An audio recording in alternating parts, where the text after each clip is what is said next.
Это актуальное интервью в студии Петр Васильев. Здравствуйте. В минувшем году в регионе 6500 малоимущих семей получили государственную социальную помощь на основании социального контракта.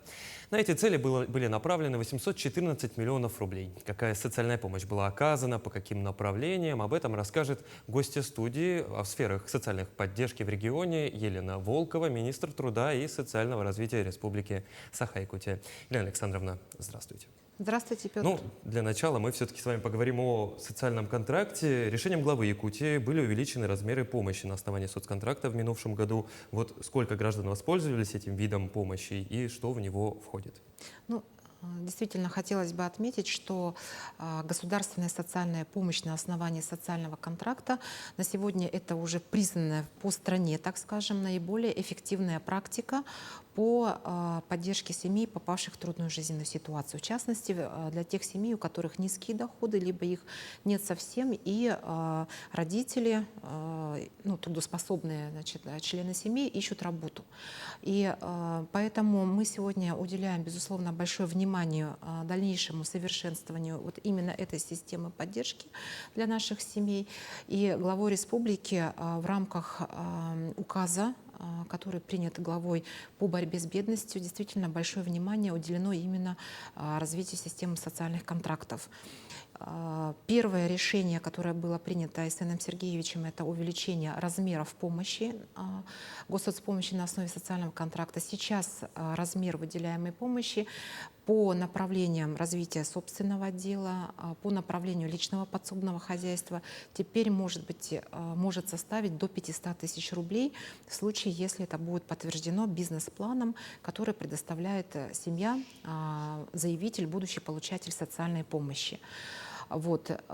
Безусловно, такое повышение размера мы надеемся, что даст, так скажем, более возможность для наших семей более эффективно использовать средства, приобретать большее количество, так скажем, оборудования, расходных материалов, всех тех необходимых расходов она может понести эта семья в большем количестве и, соответственно, должна быстрее поднять свое дело, более быстрее развернуть то или иное направление. Далее хочу отметить, что по соцконтрактам мы также разрабатываем, и в 2023 году новым направлением явилось оказание помощи для семей членом которым является человек с инвалидностью.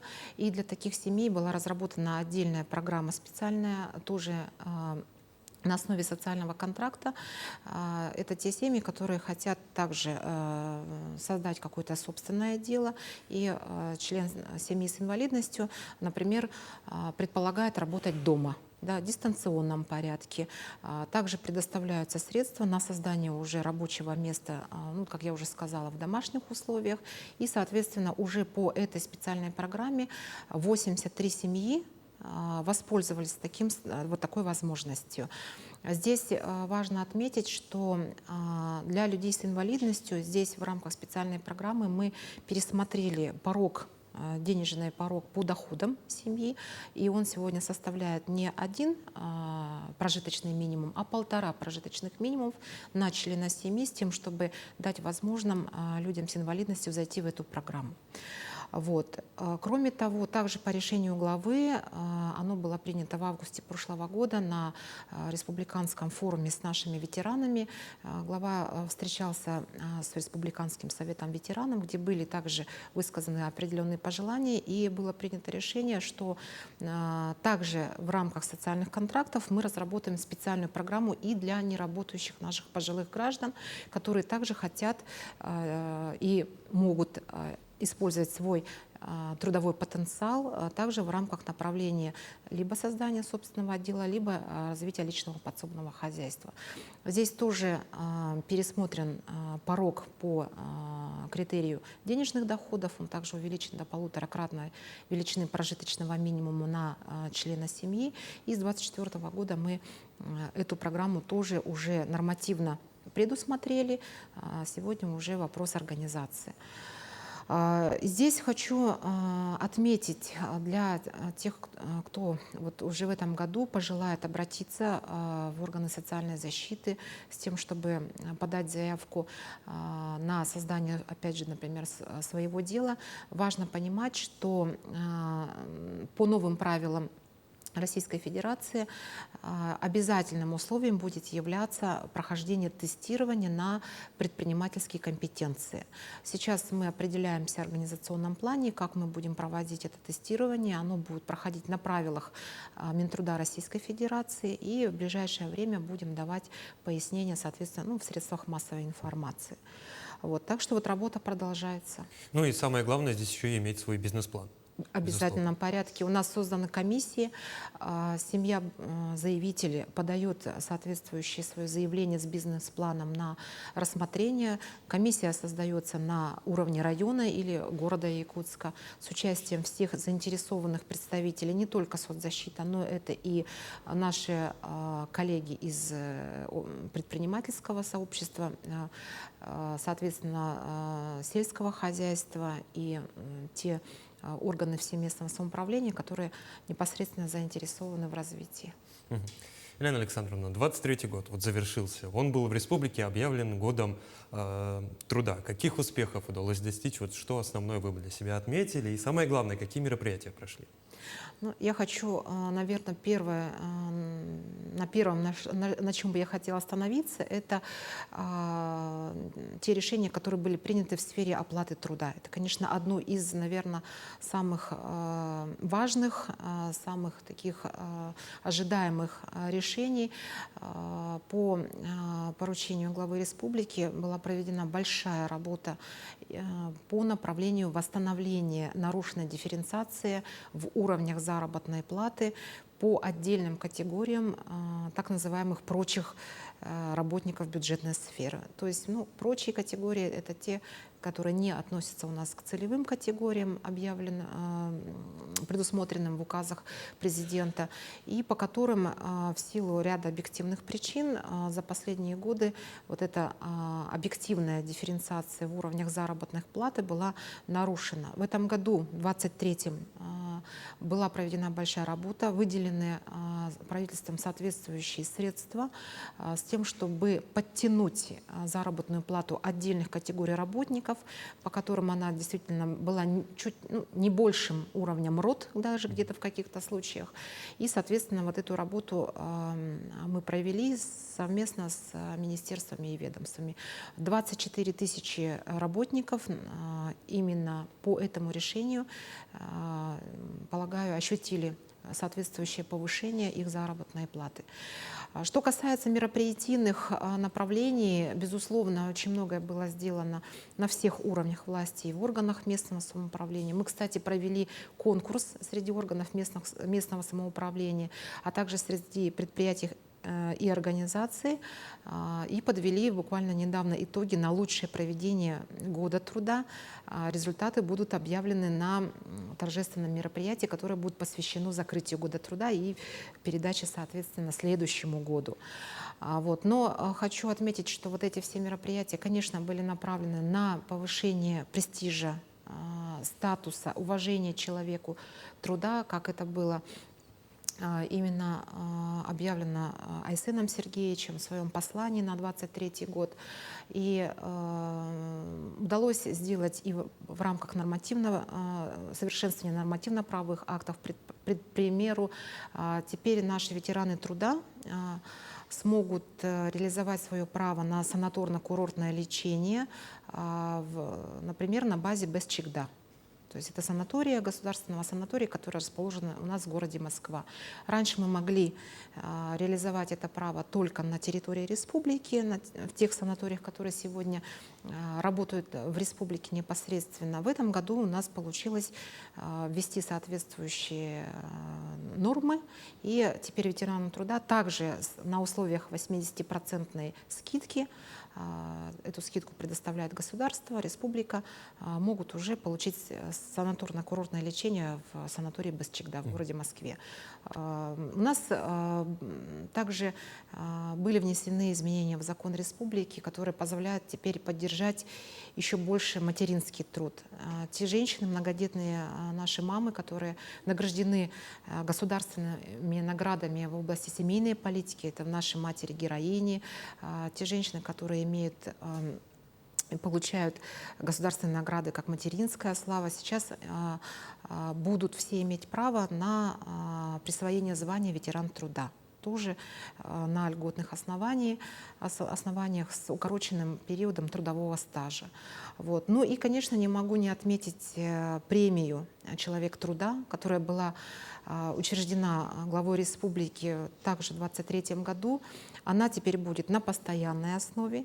И хочу, наверное, уже проинформировать, что в ближайшее время мы приступаем уже к началу заявительной кампании. У нас, как и в 2023 году, будет проведен трехэтапный конкурс. Первый этап — это когда предприятия, организации, трудовые коллективы будут определять того работника, которого они направят в качестве кандидатуры на отраслевой конкурс. Далее министерства и ведомства будут проводить свои отборочные мероприятия. Ну и уже до апреля месяца мы должны будем внести соответствующие предложения уже на республиканскую комиссию. Ну, я в заключение предлагаю поговорить уже про наступивший 24-й год. Будет интересным. Он в России объявлен годом семьи, в республике у нас годом детства. Вот какие меры поддержки планируются по, так скажем, этим отраслям в этом году? По этим направлениям? По этим направлениям, конечно же, мы всегда подчеркиваем, что у нас в республике большое внимание уделяется поддержке семей с детьми. В целом семейной, демографической политики, направленной на поддержку семей при рождаемости детей. И с января уже 2024 года эти решения главой были приняты летом прошлого года. При еще встрече с нашими многодетными семьями в День семьи, любви и верности.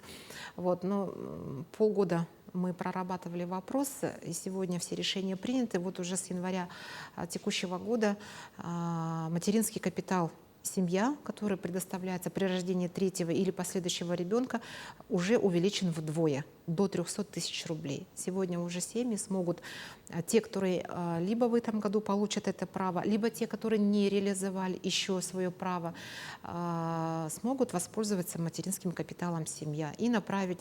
У нас определенные есть направления, конечно. Наиболее популярно это на улучшение жилищных условий. Практически до 70% наши семьи используют вот эти материнские наши капиталы именно на улучшение жилищных условий. И, конечно, целевой капитал «Дети столетия», он проиндексирован. Сегодня его размер составляет 110 775 рублей.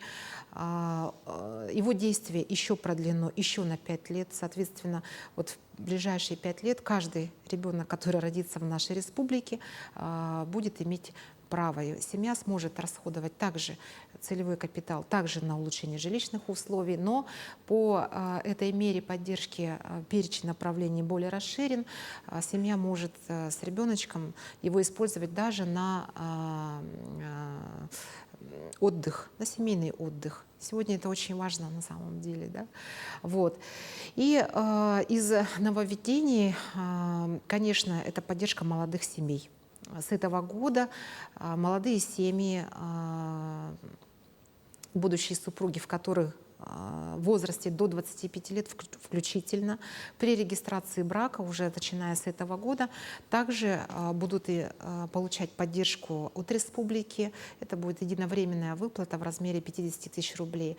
Мы с коллегами уже отработали данную меру поддержки, и она будет у нас исключительно электронной. То есть наши молодые семьи после регистрации брака смогут подавать заявление на портал Е-Якутия и буквально, как сейчас говорят, в один клик подавать соответствующие заявления и получать поддержку со стороны республики. Но не могу не отметить, конечно, те решения, о которых объявил глава республики уже на 2024 год в рамках Года детства, который объявлен у нас в республике, конечно, большое внимание будет уделено детям. Это будет всесторонняя абсолютно поддержка с точки зрения здравоохранения, поддержка здоровья. Да? Ну и, конечно, это раннее трудовое воспитание, профессиональная ориентация наших детей. С 2024 года по линии Министерства образования будут внедрены соответствующие образовательные сертификаты для старшеклассников, для того, чтобы дети смогли получить первую профессию еще обучаясь в школе. Мы со своей стороны, Минтруд, в этом году по поручению главы разработаем новую специальную программу тоже на основании социального контракта. И проект будет назван «Моя первая зарплата». Тоже сейчас прорабатываем с нашими активными органами местного самоуправления в пилотном режиме. И до лета мы должны этот проект запустить. Еще один момент. Для многодетных семей уже приступили также к разработке соответствующих решений. Будет внедрена новая мера поддержки в виде образовательного сертификата для выпускников из многодетной семьи, которые поступят в средние учебные специальные заведения для оплаты за обучение в размере 50 тысяч рублей тоже. Елена Александровна, ну я уверен, что и семья, и дети в этом году будут под особым вниманием. Спасибо, что пришли к нам в студию, ответили на наши вопросы. Спасибо. Ну и напомню, это было актуальное интервью. До новых встреч.